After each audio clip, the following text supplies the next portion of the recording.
నమస్కారం. Media television కి స్వాగతం. ఏపీ రవాణా మరియు యువజన క్రీడల శాఖ మంత్రి మండిపల్లి రాంప్రసాద్ రెడ్డి కామెంట్స్. రాయచోటి నియోజకవర్గంలో సుమారు 2,000 కోట్ల రూపాయలు పైగా విలువ చేసే ప్రభుత్వ పేదల భూములను వైసీపీ నేతలు కాజేశారు.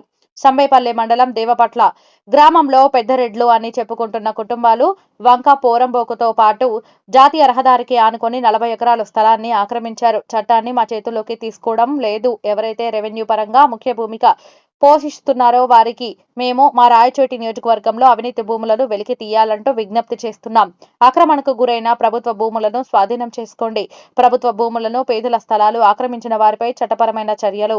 పేదల భూములు, ప్రభుత్వ భూములు వైసీపీకి చెందిన గ్రామ స్థాయి నుండి నియోజకవర్గం స్థాయి నాయకులు ఆక్రమించారు. ఆక్రమణకు గురైన ప్రభుత్వ భూములను ఆర్డీఓ రంగస్వామి, రెవెన్యూ శాఖ అధికారులతో కలిసి పరిశీలించిన ఏపీ మంత్రి మండిపల్లి రాంప్రసాద్ రెడ్డి.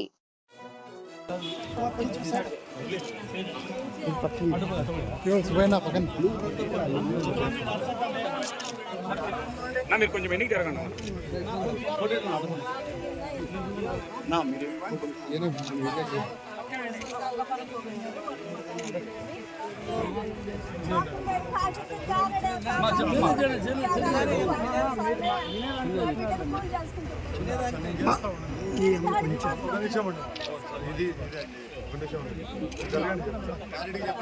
యాక్చువల్గా ఇది సార్, ఇది ఒకటి ఫస్ట్ దీని నుంచి అంతా వాగే సార్. ఆల్రెడీ తెలుసు. 8 నెలల ముందు 8 నెలల వరకు కూర్చోాలి. నాకు ఎన్ని రోజులు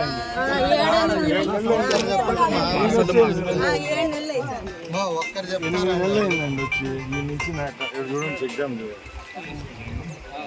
ఇరిగేషన్ చెక్ డ్యామ్ ఉంది. ఇది ఇట్టే పోతే ఆడి వరకు పోతుంది. కాడికి పోయింది. ఇదంతా యాక్చువల్గా వీళ్ళ ఊరు వచ్చి ఇక్కడ ఇల్లు ఉండేవాళ్ళు. వీళ్ళు ఏమన్నారంటే యాక్చువల్ వీళ్ళకి రికార్డులు ఉన్నాయో చూడండి. ఫస్ట్ వీళ్ళు మా అధీనంలో ఉన్నాయని వీళ్ళు చెప్తారు. వాళ్ళు ఏమంటే మాదని చెప్పేసి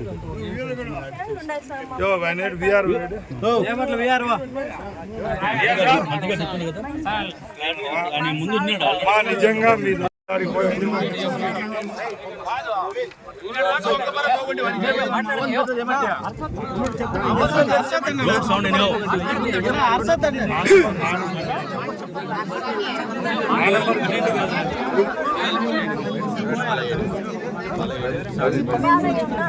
ఆ నెంబర్ ఆ నెంబర్ వదిలే అంతసేపు ఎందుకు టైం వేస్ట్.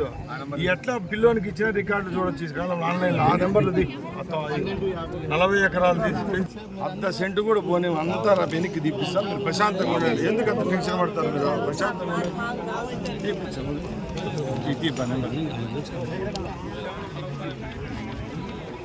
పని 12, 56, 57, 1, 2, 3, 4, 5, 6, 7, 1 ఏమైంది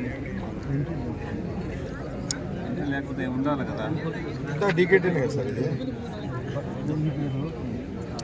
57 సర్వే నెంబర్ నుంచి స్టార్ట్ అవుతుంది.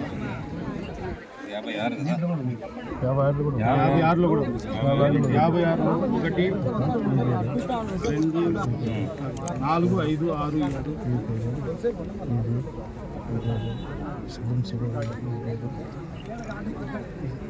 ఇదంతా కలిపేసి ఒక కాంపౌండ్ వేసేసారు. ఇంత రోడ్డు పైన పోతా అంటే దేశం అంతా చూస్తుంది. అంత పెద్ద కాంపౌండ్, మళ్ళీ గేటు, దాంట్లో పరిధి తోటలు, గెస్ట్ హౌస్లు పెట్టుకుంటే మనం ఏం చేస్తాం సార్? నాకు ఎప్పుడు నేను డ్రైవర్లు వేసుకుని తెలుస్తుంది. మొన్న కూడా నీ ఉద్యోగం పోగొట్టుకోవాలని ఎందుకు చేసినావు ఎన్ని తండ్రి? ఏమి చేసినావు?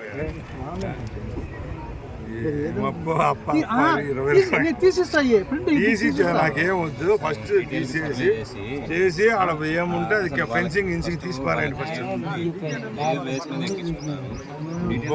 ఒకటి ఇంకోటి కూడా పట్టాలు చేసుకుంటారు సార్. ఎట్లా ఎప్పుడు ఏ సంవత్సరంలో ఇచ్చారు పట్టాలు? మీకన్నా ఎట్ట కట్టుకున్నారు కాంపౌండ్? మళ్ళీ ఎట్ట కట్టేసారు? అట్టేటప్పుడు ఎంక్రోచ్మెంట్ 25 ఎకరాలు ఎంక్రోచ్మెంట్. 2 నెంబర్లు ఏమో 2003 వచ్చినాయి సార్. ఈ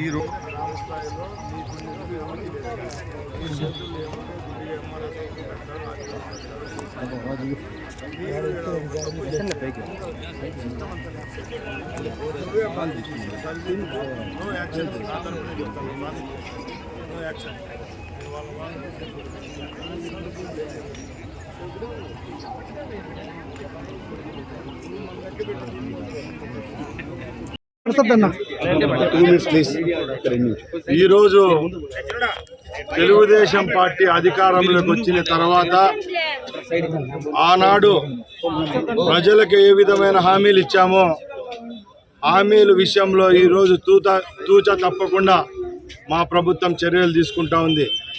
ముఖ్యంగా ఈ రాష్ట్రంలో అయితేనే, మా జిల్లాలో అయితేనే, మంత్రిగా ఉండే నా నియోజకవర్గంలోనైతేనే గత 5 సంవత్సరాల్లో జరిగిన భూ అవినీతిపై ఏ విధమైన చర్యలు తీసుకుంటే ప్రభుత్వ భూములు ప్రభుత్వానికి, పేదల భూములు పేదలకు దక్కే విధంగా చర్యలు తీసుకోమని మా జిల్లా కలెక్టర్ గారిని కోరడం జరిగింది. ఎందుకంటే 5 సంవత్సరాలు చిన్న కాలం కాదు. పేదవాని కంట్లో నీళ్లు తెప్పించిన ఆనాటి ప్రభుత్వం, వైసీపీ బుడ్డా పకీర్ నాయకులు ఎవరైతే గ్రామ స్థాయి నుంచి నియోజకవర్గ స్థాయి వరకు ఎక్కడైతే అక్కడ అక్రమంగా భూములు పేదలు దోచుకుంటూ వచ్చారు. పేదల భూములు ఒక పక్కల, ప్రభుత్వ భూములు ఒక పక్కల ఆన్లైన్లో వాళ్ళ పేర్లతో ఎక్కించుకుంటూ ఎంఆర్ఓ ఆఫీసుల్లో అయితేనే, పంచాయతీ ఆఫీసుల్లో అయితేనే విఆర్ఓల దగ్గర ఉన్న రికార్డులు కూడా ట్యాంపర్ చేసి కొన్ని రికార్డులనే లేకుండా చేసిన ఘనత ఆ ప్రభుత్వాన్ని. మేము ఎలక్షన్ల ముందు ప్రజల దగ్గరికి వెళ్తే ఎక్కడ చూసినా ఈ అవినీతిపై ప్రజలు మమ్మల్ని హెచ్చరిస్తా, అలాగే మాకు వాళ్ళ విన్నపాలు ఇస్తూ వచ్చారు.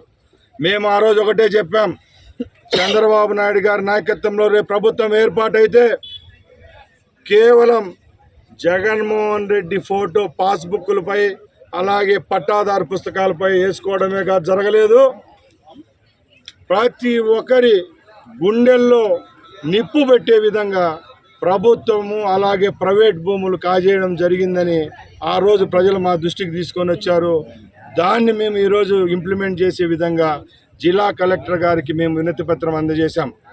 ముఖ్యంగా రాయచోటి నియోజకవర్గంలో సుమారు 2,000 కోట్ల రూపాయల ప్రభుత్వ భూమి అయితే ప్రైవేటు భూములను వైసీపీ నాయకులు కార్యకర్తలు కాజేయడం జరిగింది. ఇప్పుడు ఇక్కడే ఉన్నాం, సంబేపల్లి మండలం దేవపట్టలో.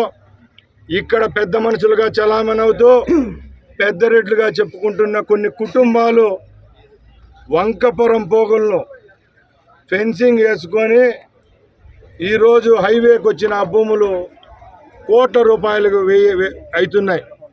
అలాగే ఇదే మెయిన్ రోడ్డుకు అదే కుటుంబాలకు చెందిన వ్యక్తులు 40 ఎకరాలు ఒకే దగ్గర ప్లాట్గా ఫెన్సింగ్ వేసుకోవడం జరిగింది.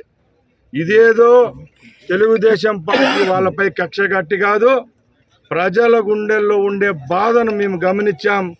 ఈరోజు మేము ఎవ్వరము మా చేతిలోకి చట్టాన్ని తీసుకోవడం లేదు.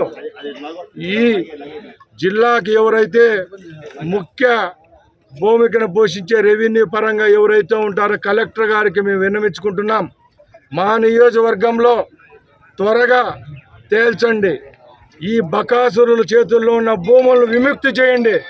ఎక్కడైతే గవర్నమెంట్ భూములు ఉన్నాయో పార్టీలకు అతీతంగా మీరు తీసుకోండి. అలాగే ప్రజల భూములు ఎవరైతే కాజేశారో ఆ భూములు కూడా ప్రజలకు ఇప్పించవలసిందిగా కలెక్టర్ గారిని కోరడం జరిగింది. నేను ఒకటే హెచ్చరిస్తున్నా, ఎవరిని ఈ ప్రభుత్వంలో ప్రజల ధనాన్ని ప్రభుత్వం తెలియజేసుకుంటూ ప్రజలకు కూడా ఒకటే విన్నవించుకుంటున్నాం, రాబోయే కాలంలో భయమొద్దు, ఎవరితో భయపడాల్సిన అవసరం లే. ప్రతి ఒక్క రోజు ప్రతి ఒక్క ఎంఆర్ఓ ఆఫీసులో కంప్లైంట్ బాక్స్ పెడుతున్నాం. రెవెన్యూ పరంగా ఎవరెవరు భూములు అయితే అన్యాక్రాంతమైనాయో, తప్పుడు రికార్డు సృష్టించారో, చలాయించారో అలాంటి వాళ్ళ పేర్లు అయితేనే, వాళ్ళు చేసిన పనులు అయితేనేం, డాక్యుమెంట్లు అయితేనేం మీరు పేరుతో రాసి మాకు ఇవ్వాల్సిందిగా కోరుకుంటున్నాం.